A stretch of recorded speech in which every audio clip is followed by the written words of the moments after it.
ডাকতেছে জানু, হ্যাঁ ঘুমাইতেছে আর একটা মেয়ের সাথে, হ্যাঁ আর একজনের সঙ্গে নাইট ক্লাবে যাচ্ছে, সারাদিন খাইতেছে, ডাল খাইতেছে, হ্যাঁ এরপরেও জানু চলতেছে। হ্যাঁ হ্যাঁ জানু, এবং সে আমাকে কপালে একটা কিস করে গেছে, এবং আমাকেও বলছে তুমি আমার কপালে একটা কিস দাও। এবং আপনি শুনলে আশ্চর্য হবেন, সে আমাকে বলে গেছে সে বাজে পাড়ায় যাচ্ছে। সে আমাকে, আপনার কাছ থেকে আদর নিয়ে সে হ্যাঁ, যাচ্ছে সে বাজে পাড়ায় যাচ্ছে। কারণ হচ্ছে, মানে এটা আপনাকে বললো? হ্যাঁ, এটা বলল।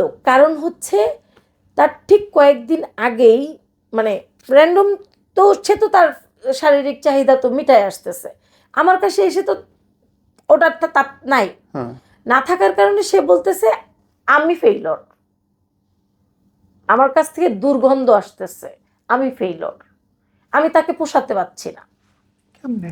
আচ্ছা, সে তারপরে বলে গেল আমি ওখানে যাব, আমার চাহিদা, আমার আমার লাগবে।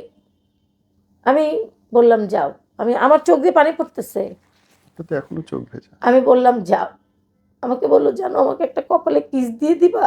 ও মাই আমি গড। দিয়েও দিলাম। যখন আমি ভাবলাম সে যেতে পারবে না, সে যখন বেরোয় গেল, আমি ওড়না খুঁজে পাচ্ছিলাম না, আমি দৌড়ে বাইরে